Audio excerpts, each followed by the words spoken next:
OMG. After a whirlwind romance, I find out I'm pregnant, and he admits he's not ready. Now, it's all on me to embrace this new journey. Hindi ko alam kung anong ilalagay kong pamagat kanina. Hindi ko rin alam kung bakit ako nagpo-post dito ngayon. Matagal na akong tahimik na mambabasa at ito ang unang pagkakataon kong mag-post. Naisip ko na kailangan kong ilabas ang nararamdaman ko, pakiusap, huwag itong ibahagi sa ibang platform. Galing ako sa isang matagal na relasyon. Nung nakapag-move on ako, sinabi ko na mag-explore muna ako. Ako ay 25 taong gulang na babi at nag-install ako ng mga dating apps, at nakalala ko ang isang 28 taong gulang na lalaki. Ang usapan naman ay napaka-casual. Pareho kaming nagtatrabaho sa BPO industry. Palagi naming ina-update ang isa't isa pag-gising, bago pumasok sa trabaho, lunch sa opisina, pag-uwi, kung ano ang ginagawa naman kapag rest days, at anong movies ang pinapanood. Tinawag kong casual ito dahil hindi kami nag-usap tungkol sa amin, kung anong relasyon meron kami, kung manliligaw ba siya, at kung saan ba papunta ang usapan namin. Basta nag-usap kami era-era at naging bahagi na lang ng routine namin ang mag-update. Sa tatu lang, hindi ako sanay sa ganito. Ito rin ang unang pagkakataon kong gumamit ng dating app. Pero sinabi ko sa sarili ko na susundan ko na lang ang agos at mag-enjoy kahit papano dahil kaka-promote ko lang nung nakarang taon at nagtatrabaho ako sa graveyard shift. Kaya gusto ko munang mag-relax. Pagkatapos ng dalawang buwan ng usapan sa dating app at Facebook Messenger, nagpasya kaming magkita. Siyempre awkward ito dahil ito ang unang pagkakataon naming magkakita, at sinabi niya na may nabasa siya na upang mawala ang awkwardness ay dapat magtitinginan kami sa mata ng ilang minuto. Kaya ginawa naman iyon. At sa tatu nga, parang magic, naging comfortable kami sa isa't isa. Tinanong din niya kung puwed ba niya akong i-treat o kung puwed naming gawin ang mga bagay na ginawa ng mga. Sumasang ayon ako. Nag-staycation kami, kaya bumili kami ng mga merienda at inuman, kumain kami sa karinderya, uminom kami ng alak sa gabing iyon, nanawad ng mga pelikula, at nagluto siya ng fries bilang midnight snack kasama ang JCO donuts. Pinarinig din niya sa akin ang mga paborito niyang kanta at kung ano-ano pa. Matapos ang 22 oras na magkasama. Nagpatuloy ang usapan naman kung paano kami nakikipag-communicate at nag-update. Nag-usap kami tungkol sa nangyari sa staycation at siyempre nagplano kami ng mas marami pang mga date sa hinaharap. Family-oriented pala siya. Sobrang mahal niya ang kanyang mommy at 8. Pagkatapos ng 10 era, nalaman kong may matas na tsansa ng pagbubuntis bate sa period tracker ko. Nakapag-usap ako sa kanya tungkol dito at sinabi kong sana ay hindi pa ako buntis dahil siyempre kakakilala pa lang naman. Parang dalawang buwan pa lang. At kahit na nag-usap kami era-era, hindi pa rin talaga kami kilalang kilala. Pero sinabi ko na kung sakaling buntis ako, okay lang din. Ipagpapatuloy ko ang aking pagbubuntis kasi gusto ko iyon. At nais ko ring magkaroon ng anak sa edad na 26-27, kung sakali para medjing malapit ang age gap naman ng anak ko. Dahil ang mommy ko ay nagbuntis sa akin, nang siya ay 30 na. Ang tanging alalahanan ko lang ay hindi pa kami nasa isang relasyon. At dahil magang namatay ang mga magulang ko, ayaw ko ring maranasan ng anak ko ang mga pinagdaranan ko noon. Sinabi niya na pareho kami ang nararamdaman. Marami pa ra siyang gustong gawin sa buhay at gusto pa rin niyang makalala pa ako at May mga plano pa siyang gawin na more dates sa akin. Pero tiniyak niya na kahit ano pa man ang mangyari, masasolusyonan naman ito. Tinanggol ko ang mga alalahanan ko at nagpatuloy ang komunikasyon naman. December 20 na miss ko ang aking panahon. Bago iyon, tumawag siya at tinanong kung may morning sickness na ako, sinabi kong wala. December 22, nag-pregnancy test na ako at nalaman kong buntis ako. Sinabi ko ito sa kanya at siya ay nagtanong kung paano ito nababasa. Tinanong niya kung positibo ba ito at kung may tsansa na false alarm. Sinabi ko na bumili ako ng isa pa at positibo ulit. Dumayertso na ako sa OB dahil may problema ako sa thyroid, kasalukayang umiinom ng gamot, at nag-alala ako sa bata. Nagtanong ang OB para sa isang ultrasound. December 23 kinampirma, wala pang 4 na linggo ang edad ng pagbubuntis at lumabas ang gestational sac. Ipinadala ko ito sa kanya at patuloy siyang nagtatanong kung okay lang ako. Sinabi kong nakaka-pressure ang unit untay lang at alam kong kaya ko. May stable job naman ako. Tinanong ko siya kung okay lang siya at kung ano ang kanyang iniisip. Siyempre, gusto kong malaman kung nais ba niyang majing bahagi ng buhay ng little cutie na ito. Sinabi niya na hindi niya alam at nagulat siya. Sinabi ko sa kanya na maglan siya ng oras para mag-isip.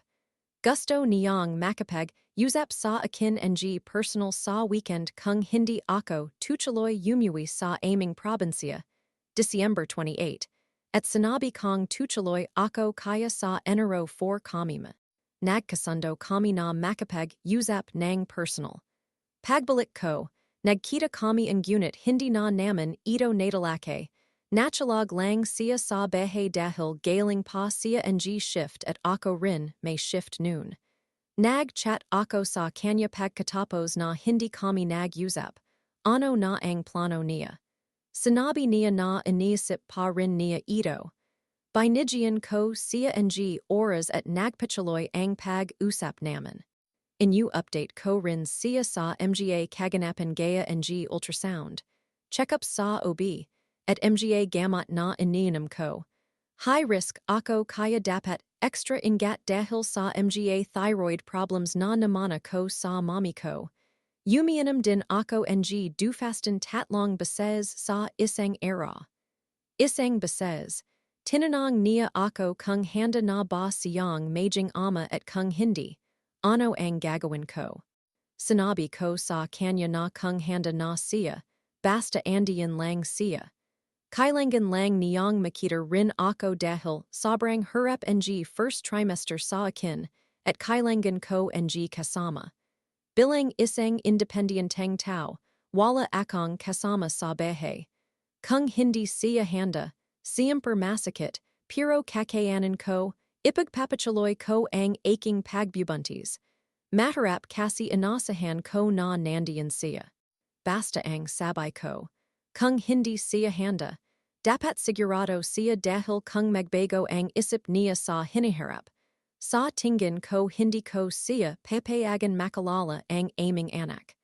Enero 24, nagkita kami ulit at tinanong niya ako kung kamusta na ako. Ang unit hindi naman ito natalake muli dahil sinabi niya na nag-iisip pa rin daw siya at humingi siya ng tawad kung matagal na ito. Sinabi ko sa kanya na mayroon akong check-up noong Enero 25 at kung wala siyang plano. Sumama siya upang marinig niya ang heartbeat ng bata. Makakachalong ito sa kanyang desisyon. Sinabi niyang ipapalam niya sa akin kung wala siyang plano. Sinabi ko na pupunta ako ng 10:11 a.m. Enero 25, hindi siya nagparamdam. Naghihintay ako sa kanyang mensa kung makakasama siya ng Guni. Nang alas 4 ng hapon, pagkatapos ng OB check-up at ultrasound, nag-chat ako sa kanya. Ipanadala ko ang mga ultrasound at nag file na rin ako sa SSS NG maternity benefits. Dagdag ko lang. Mayroon akong health maintenance organization. Kaya lahat NG checkups at laboratory tests, ultrasound eye sakap. Mga gamot at vitamins na lang ang binibili ko.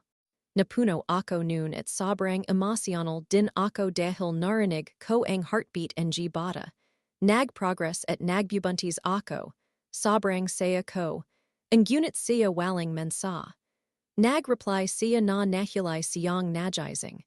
Sinabi ko sa kanya na ibibigay ko na lang hanggang enero 31 upang magdesisyon siya. Sa nakarang mga town, natutunan kong walang sagat ay sagat na rin. Kung hindi ako, makakarinig mula sa kanya hanggang noon, ituturing kong hindi pa siya handa. Nagbibigay din ako ng oras dahil mahaba ang proseso ng pagbubuntis. Maraming bagay na dapat planuhin. Kailangan kong malaman ang kanyang mga plano at inisip upang may organis ako rin ang sa akin. Gayundin, ang pag-isip ay nagjujulat din ng stress sa akin at bawal akong ma-stress. Nakita lang. Pebrero 2 nagtanong ako ng update. Tinanong ko kung nakapagdesisyon na siya. Mukhang tanga ako. Sinabi niya na hindi siya alis nang walang sagot, kaya gusto niyang malaman ang kanyang iniisip bago siya magdesisyon ulit. Sinabi ko na bate sa mga kilos niya, tila pinaparamdam niyang hindi pa siya handa. Pero gusto kong manggaling ito sa kanya mismo. Ayaw kong balang era ay sabihin niyang tinanggalan ko siya ng responsibilidad. Gusto kong maintindihan kung saan siya nagmumula. Kung hindi ako umuwi sa probinsya, dapat ay nagkasap na kami, diba? Gusto kong malaman ang kanyang mga iniisip. Sinabi ko sa kanya noon na hindi ko siya pipilitin dahil kaya ko naman. Malaking responsibilidad ngunit kayang kaya ko. Alam kong ito ay ibinigay ni Dios dahil handa ako at kaya ko. Gusto ko ring malaman dahil sa tingin ko ay mas madali akong makakapag-move forward. Siguro deserve ko naman ito, kahit na malaman ko lang kung ano ang gusto niyang gawin. At ito na ang huling straw ko. Gusto kong gawing bahagi ng buhay ko ito para sa bata. Sumagot siya. Ikinalulungkot ko ang lahat ng ito at nabat ng. Talaga namang, hindi pa ako handa na magkaroon ng anak and gayan at marami pa akong nais gawin sa buhay ko. Ngunit hindi ito tungkol dun. Hindi ito tungkol sa mga gusto ko. Marami akong mga bagay na kailangan asikasuhin. Sa loob ko, mga bagay na kailangan kong ayusin patungkol sa aking kabuuan. May bahagi sa akin na nais na ipagpatuloy ito kasama ka, kaya nataharapan akong mag-isip, ngunit ayaw kong gawin ito nang hindi handa. Hindi ito magiging patas sa ating dalawa. Gayundin, wala akong matatag na pinansyal, halos nabubuhay na lang ako sa aking sahad, nagkakasya, namumuhay sa pamamagitan ng pananatili sa bahay, may libreng pagkain at walang sariling lugar. Ayaw kong iparamdam sa iyo na niawa ka sa akin. Gusto ko lang na malaman mong marami akong dapat ayusin tungkol sa akin. Tama ka na family-oriented ako at mabuti ang aking pagpapalaki. Ngunit may bahagi sa akin na alam kong hindi ako handa at hindi ako magiging magandang ama sa ngayon. Kaya nga ayaw kong nandiyan ako at maging pasanin sa iyo at sa bata. Ngunit pakatandaan na talagang nagmamalasakit ako at inisip ka, kailangan ko. Gusto kong nandiyan para sa iyo, ngunit may mga problema ako. At sa tatu lang, alam kong wala na isang era na hindi ko ito pagsasasihan. Taos puso akong humihingi ng tawad. Umasa akong mapapatawad mo ako isang era at magiging mayos ang lahat. Hindi na ako nag-reply pagkatapos noon. Hindi ko alam kung anong sasabihin, o siguro alam ko, pero alam kong sayang na lang ang oras. Ayaw kong magmakawa na manatili siya para sa aking bata kahit gusto kong magkaroon ng kumpletong pamilya. Tama naman siya na baka maging pasanin lang siya dahil maraming nababasa akong nag-stick ang mga partner nila ngunit nagiging sakit lang sila ng ulo at hindi rin sila masaya. Marami akong natuto. Akala ko noon sa mga nababasa ko lang iyong mga lalaki na walang interes o walang pakialam sa responsibilidad, tatu pala talaga. Hindi ko pinagsisisihan na ako ay buntis at magiging ina na. Masaya ako at ang bati ang ito ay isang biyaya sa aking buhay. Sabay nga nila, ay binibigay ni Lord ang bata sa mga panahon din na kailangan mo na at handa ka na. Sa gulo ng mundo, maga namate ang mga magulang ko at salamat kay Lord dahil may kasama akong palagi. Excited na ako para sa aking little one, nakaka-excite mag-settle, mag-isip ng mga tema para sa mga buwanang milestone niya at mga outfit niya pagkapanganak niya. Ang siguro ang tanging panghihinayang ay hindi ako nakapili ng mayos na ama para sa kanya. Na may mga naging rash decisions ako. Dahil ang mga bata. Hindi pumapili ng kanilang mga magulang. Responsibilidad natin na pumili ng tamang kapirha upang makakuha sila ng mabuting ama. Ang gayon inisip, ko na lang kung paano mapupuno ang kanyang love jar paglabas niya upang hindi niya maramdaman na may kulang sa kanyang buhay. Ako ang magiging ina at ama niya at alam kong kakayanan ko, tama ba ang desisyon ko? Story 2. OMG, my straight coworker climbed into bed with me after partying hard while I'm just trying to be a good fiancé. What even happened? Buckle up because this is lengthy. Background: this occurred a year ago. I believe I have mostly come to terms with it, but sharing on Reddit seems like a good way to release some of these thoughts and gain an external perspective. I am a 37-year-old gay man. I was 36 at the time of this incident, currently in medical residency. My fiancé and I have maintained a long-distance relationship for 3 years while I complete my residency. Once I finish, I will be returning to my home state, and we plan to marry. We were together for a year and a half before I relocated for my residency.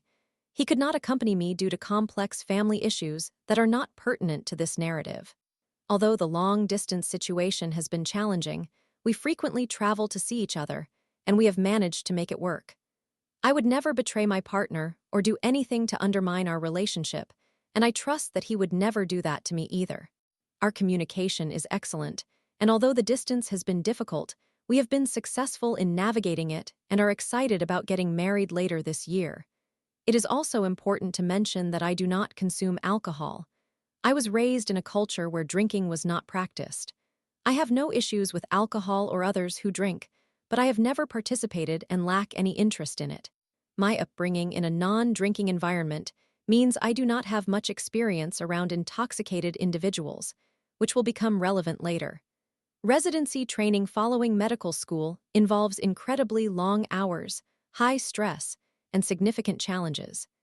Every doctor can attest to the strong bonds formed with co-residents due to the shared hardships of training. My co-residents are remarkable individuals, and I have forged great friendships with each of them. Once a year, we hold a retreat where all the resident doctors gather with some of our attending physicians for team-building activities, which are then followed by a party. We conduct these retreats at a cabin in the mountains, and it is common for alcohol to be present at these events where things can often get wild. During my first year attending the retreat, I found it somewhat amusing to observe my co-residents inebriated. Being sober allowed me to recall all the silly moments that transpired, and to be clear, they have all been completely understanding of my decision not to drink. However, this year, during my second retreat, the party's chaos seemed to shift in my direction. The cabin has several bedrooms and beds, but residents are required to share accommodations. As additional context, I often feel a bit anxious around straight men, fearing that I might make them uncomfortable. This anxiety stems from past encounters where straight individuals clearly seemed uneasy once they learned of my sexual orientation. Even upon meeting heterosexual men who claim to be open-minded, I constantly worry they might think, "Please don't stand too close to me." I recognize that this mindset is my burden to bear, and I am actively working on it. Nonetheless, those feelings persist in certain situations. As I arrived at the retreat, I felt nervous about potentially sharing a room or even a bed with someone, and whether that would make them uneasy. I was among the first residents to reach the cabin, opting for a room in the back, away from the main party area, giving me the option to retreat to bed if the noise became overwhelming. I then proceeded to assist with dinner preparation. There is a resident a year ahead of me in training who is straight, married, and has a child. We will refer to him as Jason. He is incredibly fit and also a highly competent doctor. Although I had not worked closely with him previously, he had consistently been friendly and had shared valuable knowledge. While I was preparing dinner, Jason approached me and informed me that he would be taking the other bed in our room. It meant a lot to me that he was relaxed about sharing accommodations with me. Fast forward to later that evening, when the team-building activities concluded and the party commenced. I found myself leaning against a table in the corner of the room, catching my breath after dancing. At this point, Jason approached me, slightly tipsy. He turned and playfully pinned me against the table, beginning to dance suggestively. Initially, I found it funny, thinking it would be a brief moment of silliness, but he continued for an extended period. Feeling uncomfortable, I was unsure how to react while this straight man rubbed his backside against me. Unable to leave the situation because I was pinned, I pushed against him with my hands, trying to create space while nervously laughing. Finally, he stopped and dropped into a chair beside the table. I attributed his behavior to intoxication, trying to move past the incident. He then struck up a light conversation, and we spoke about our training, memorable patients, respective partners, and so forth. I felt comfortable enough to express my gratitude for his willingness to share a room with me. I shared my nerves around straight men and how relieved I was that he seemed comfortable with the arrangement. He smiled and suggested that we both have our lives and are happy, indicating that my sexual orientation did not matter to him and we should just enjoy each other's company. Although I found his comment about not caring if I saw his private parts a little odd, I once more attributed it to his tipsiness. He then stood, extended his arms, and offered me a hug. I reciprocated, but once again, the embrace lasted too long. Despite my signals of being ready for it to conclude, he kept holding on. After what felt like an eternity, he finally pulled away, kissed my cheek, and walked off. My mind was racing with confusion. Initially, I thought perhaps he was simply being overly affectionate due to his intoxication, but I began to question whether there was more to it. Was he flirting, or was he simply trying to demonstrate that he was comfortable with me in an unusual, drunken manner? The evening continued, and I returned to dancing with other residents. Later, while dancing next to another gay resident, Jason approached us, took each of us by the hand, and formed a circle. He began to dance around with us, then casually remarked, "I've never had a threesome before letting go and walking away." The other resident turned to me, stunned, and exclaimed, "What the heck?" Once again, I thought perhaps he was just extremely inebriated, but this was now the third instance where it felt like he was crossing a flirty line. The night dragged on, and eventually, Jason retired to bed. I stayed up a little longer but ultimately went to bed as well. Upon returning to the room, I found him fast asleep in his underwear. I changed into my own underwear and climbed into my bed to sleep. A few hours later, I woke to find Jason stumbling around the darkroom. He opened the door to the hallway, stepped outside, where the lights remained illuminated, and I could still hear the party continuing on the opposite end of the cabin. Acting somewhat disoriented, he wandered down the hall before return to our bedroom. He then approached a trash can situated in the corner and began to urinate in it. I was exhausted, only half awake, and utterly bewildered by the whole situation. He faced away from me while urinating, so thankfully, I did not catch a glimpse of anything inappropriate. I deduced that he had been wandering the hall searching for a bathroom and in his drunken state had mistakenly opted for the garbage can instead. We do have an en suite bathroom, but he evidently could not locate it. After concluding his impromptu toilet tasks, he stumbled back over and stood between our two beds. He leaned over his bed, waving his arms back and forth over the sheets, like windshield wipers, as if searching for something. He then came over to my side and performed a similar motion, brushing his hands against my legs a few times.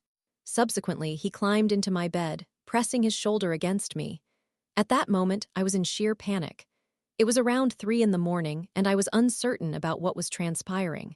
Here was this attractive straight man now in my bed, with us both nearly undressed apart from our underwear. I must admit, a part of me was aroused by the situation, yet I felt terrified about what was happening. As I mentioned earlier, I would never betray my partner. I lay frozen in a mix of fear and disbelief, pondering what on earth was unfolding. Jason seemed to fall back asleep instantly. Should I wake him and instruct him to return to his bed?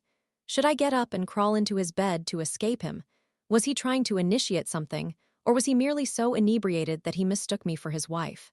As I sought clarity, I turned away from him to the opposite side of the bed. I repeatedly told myself he was straight and married. He was not pursuing anything with me, he was simply intoxicated. Yet given the series of events from earlier in the evening, it felt too coincidental. I tried to close my eyes and drift off to sleep, but my mind was racing. Suddenly, he bolted upright, charged towards the bathroom, and began to vomit violently.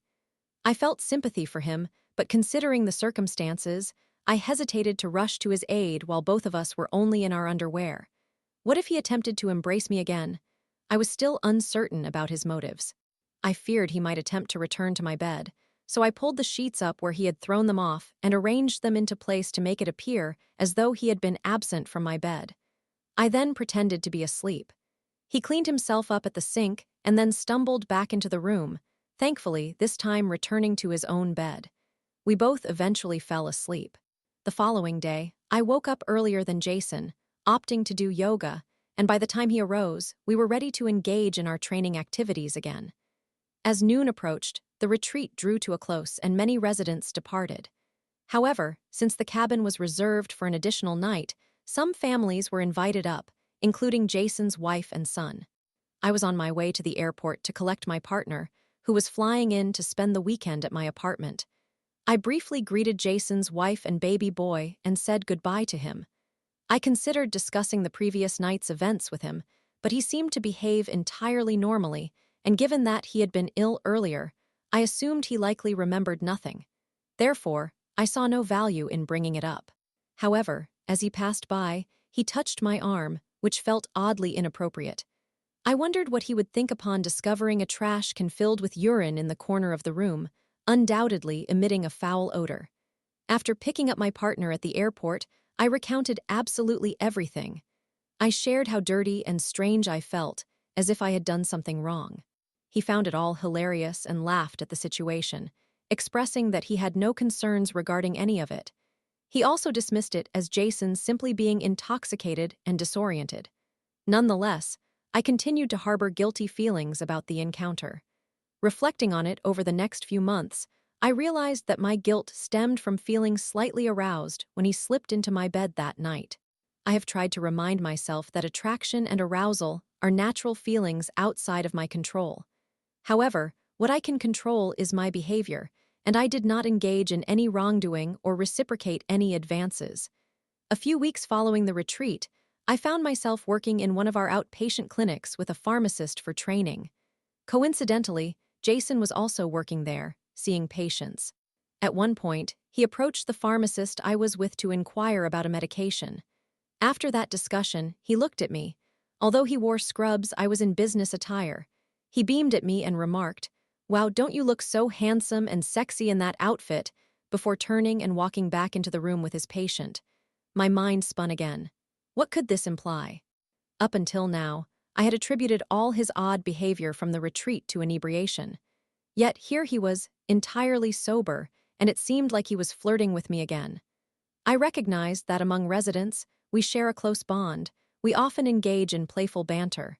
Perhaps he was just attempting to be friendly and silly, yet it still felt like a line was being crossed.